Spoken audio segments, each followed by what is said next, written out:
I want to get back to the border now. Joining me now to discuss former Homeland Security Department advisor, former Secret Service agent, and the CEO of Sentinel Securities, Charles Marino.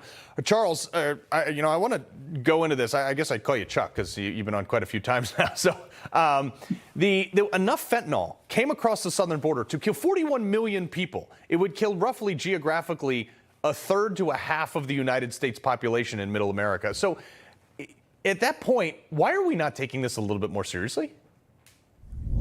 Well, because the administration's incapable of solving this problem. And like the migrant surge and the border crisis in general, they have dumped this in the laps of communities and the American public who are losing children over this drug, who are losing adults over this drug. And I'm telling you, it's getting worse and worse. And we're going to continue to see innocent people dying because these drugs have just flooded the United States. Mexico is not in a position, Carl, to help the cartels. Obrador last week, the president of Mexico, just said he was open to a peace plan with the cartels. Right. This is not language that you use with criminal organizations. This is language you use with insurgencies. Yeah, these are people who, kill their victims and stuff them in 55-gallon drums. You're not going to have a peace deal with those people.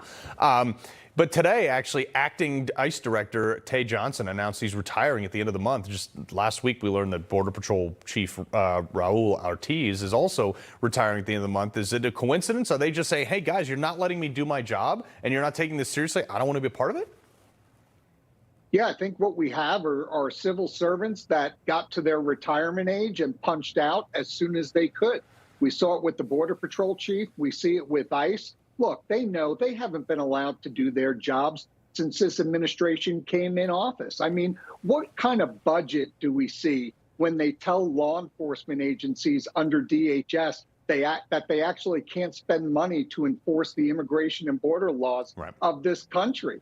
I mean, this administration has just ripped to shreds our national and homeland security, and they have prevented the agencies that have statutory responsibilities for all this stuff from doing their jobs and carrying out their duties. But Chuck, at a certain point, you can chop the I guess we'll call them the junior senior guys out all you want, but people like Mayorkas, is it just time? Does even Joe Biden must see something? It was like, hey, this guy's not doing me any favors. He got to go. I think the problem is he's carrying out everything that the administration promised during the campaign that they would execute when they came into office. That's why I've always said we're not going to see this administration fire Mayorkas. We're not going to see him resign, one, because of his ego, and two, because he knows he's doing a good job for the administration. I mean, yes, we can impeach him, but I mean, that's really just going through semantics. That's not going to solve any issues. Unfortunately, we don't have a Secretary of Homeland Security that's putting the safety and security ahead of his own needs and the politics of this administration. He does not care about the safety of this country. His deputy gave an interview last week, Carl, where he compared the cartels to Al-Qaeda. What? So we've got a wide open border. The deputy secretary of DHS says, boy, these cartels, they really remind me a lot of Al-Qaeda. And we're not renaming them and rebranding the cartels as terrorist organizations. Well, Chuck, I want to put that screenshot of the states that would kill all the fentanyl that we brought in. The 41 million Americans would be dead. That is enough fentanyl right there to kill every resident of those 15 states.